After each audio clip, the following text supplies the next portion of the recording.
ഇനി പകുതിവില തട്ടിപ്പ് കേസിൽ ജസ്റ്റിസ് CN രാമചന്ദ്രൻ നായർക്കെതിരായ കേസ് റദ്ദാക്കണമെന്ന ഹൈക്കോടതിയിൽ ഹർജി. ഒരു കൂട്ടം അഭിഭാഷകരാണ് ഹൈക്കോടതിയെ സമീപിച്ചിരിക്കുന്നത്. ജുഡീഷ്യറിയിലുള്ള വിശ്വാസം തകർക്കാനുള്ള ഗൂഢലക്ഷ്യത്തോടെ എടുത്ത കേസാണിതെന്ന് ഹർജിയിൽ പറയുന്നു. ഷപ്ന സിയാദുണ്ട്. ഷപ്ന, ഈ ആനന്ദകുമാറാണ് തന്നെ ഇതിൽ കുടുക്കിയതെന്നും താൻ ഇതിൽ ഒരു നിയമോപദേശവും നൽകിയിട്ടില്ല എന്നുമാണ് തുടക്കം മുതൽ തന്നെ CN രാമചന്ദ്രൻ നായർ മാധ്യമങ്ങൾക്ക് മുന്നിൽ പോലും പറഞ്ഞുകൊണ്ടിരിക്കുന്നത്.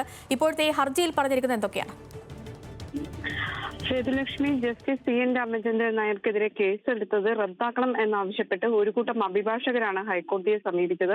കേസെടുത്തത് പോലീസിന്റെ അധികാര ദുർവിനിയോഗമാണ് എന്നാണ് ഈ ഹർജിയിൽ പറയുന്നത്.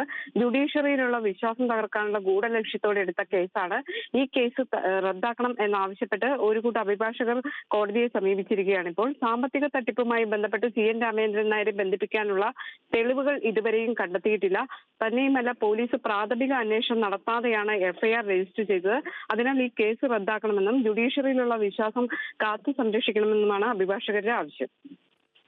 ശരി ഷപ്ന, പകുതിവില തട്ടിപ്പിൽ ജസ്റ്റിസ് CN രാമചന്ദ്രനെതിരായ കേസ് റദ്ദാക്കണമെന്നാവശ്യപ്പെട്ട ഹർജി.